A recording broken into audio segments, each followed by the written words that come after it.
Hi friends, எல்லோரும் எப்படி இருக்கிறீங்க? இன்றைக்கி வந்து ராஜ்மா சுண்டல் தான் செய்ய போகிறோம். வாங்க எப்படி சேர்த்துன்னு பார்க்கலாம். அதுக்கு ஃபஸ்ட்டு வந்து ராஜ்மாவை வந்து ஊற வச்சுக்கலாம். ஒரு கிண்ணத்தில் ராஜ்மாவை கொட்டிட்டு 2 கப்பு தண்ணி ஊற்றிக்கலாம்.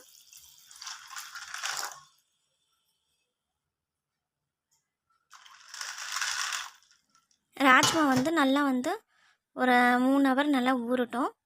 நம்ம அதுக்குள்ளே வந்து தாளிக்கிறதுக்கு என்ன தேவையோ அதெல்லாம் வந்து கட் பண்ணி எடுத்து வச்சுக்கலாம். ஃபஸ்ட்டு வந்து வெங்காயம் வந்து எடுத்துக்கின்னு அதில் இருக்கிற தோலெல்லாம் நல்லா நீக்கிட்டு நம்மளுக்கு எந்த சைஸில் தேவையோ அந்த சைஸில் வந்து பொருசாக கட் பண்ணி எடுத்து வச்சுக்கலாம். வெங்காயத்தை நம்ம அப்படியே கூட சாப்பிட்லாம் ராஜ்மா, ஆனால் தாளித்து சாப்பிட்டாக்கா இன்னும் டேஸ்ட் நல்லாயிருக்கும்.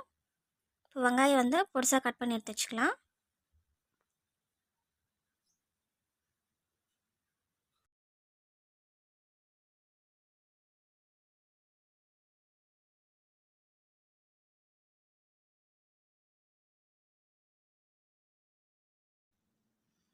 அதே மாதிரி பச்சை மிளகாவும் வந்து பொருசாக கட் பண்ணிக்கலாம். ஃபஸ்ட்டு அதில் இருக்கிற காம்பை வந்து நீக்கிடலாம்.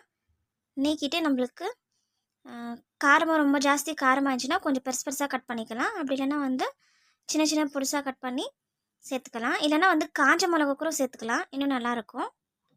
இப்போ பச்சை மிளகாவை கட் பண்ணிக்கலாம்.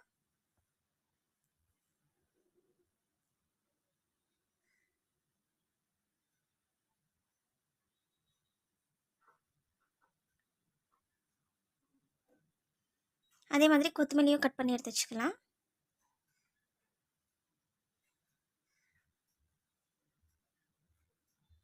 இப்போ தாளிக்கிறதுக்கு வந்து எல்லாமே கட் பண்ணி எடுத்து வச்சாச்சு. நம்ம ராஜ்மா வந்து நல்லா ஊறி இருக்குது. சேர்த்து வந்து குக்கரில் போட்டு ஒரு 2 விசில் வர வரைக்கும் வேக வச்சு எடுத்துக்கலாம். இப்போ ஒரு குக்கரில் சேர்த்துக்கலாம். அந்த தண்ணியோடு சேர்த்தாக்கா இன்னும் நல்லாயிருக்கும். நம்ம அந்த தண்ணி கீழே ஊற்றாத குக்கர்லேயே சேர்த்து நல்லா வேக வச்சு எடுத்துக்கலாம். கொஞ்சமாக உப்பு சேர்த்துட்டு குக்கரை மூடி போட்டு நல்லா வேக வச்சிடலாம்.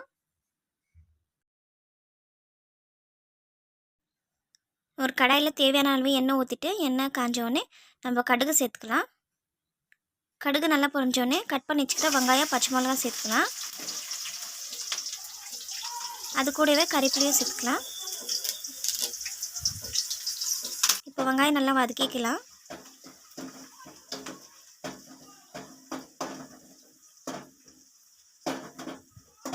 வெங்காயம் நல்லா வதங்கிச்சு. இப்போ வேக வச்சுக்கிற ராஜ்மாவை சேர்த்துக்கலாம். பாருங்கள், நம்ம 2 விசில் தான் வச்சுருக்கோம், நல்லா வெந்துட்டுக்குது. இப்போ சேர்த்துக்கலாம்.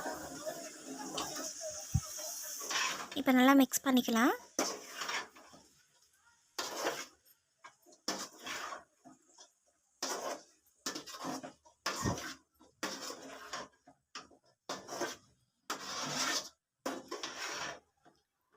கடைசியாக இறக்கும் போது கொத்தமல்லி தழை தூவிட்டு மிக்ஸ் பண்ணிவிட்டு இறக்கிடலாம்.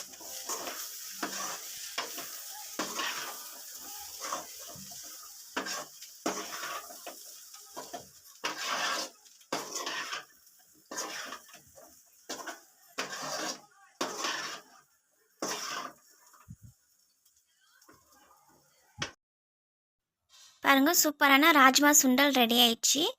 நீங்களும் உங்கள் வீட்டில் ட்ரை பண்ணி பாருங்க. குழந்தைங்களுக்கு இந்த மாதிரி ஹெல்த்தியாக கொடுத்துக்க நல்லா விரும்பி சாப்பிடுவாங்க. இந்த வீடியோ உங்களுக்கு பிடிச்சிருந்தா மறக்காமல் லைக் பண்ணுங்கள், ஷேர் பண்ணுங்கள், சப்ஸ்கிரைப் பண்ணுங்கள், பக்கத்தில் இருக்க பெல் பட்டனை கிளிக் பண்ணுங்கள், ஆளுங்கிற ஆப்ஷனை கிளிக் பண்ணுங்கள். அப்போ தான் நான் புது புது வீடியோஸ் போடும்போது நோட்டிஃபிகேஷன் வரும். பாய்.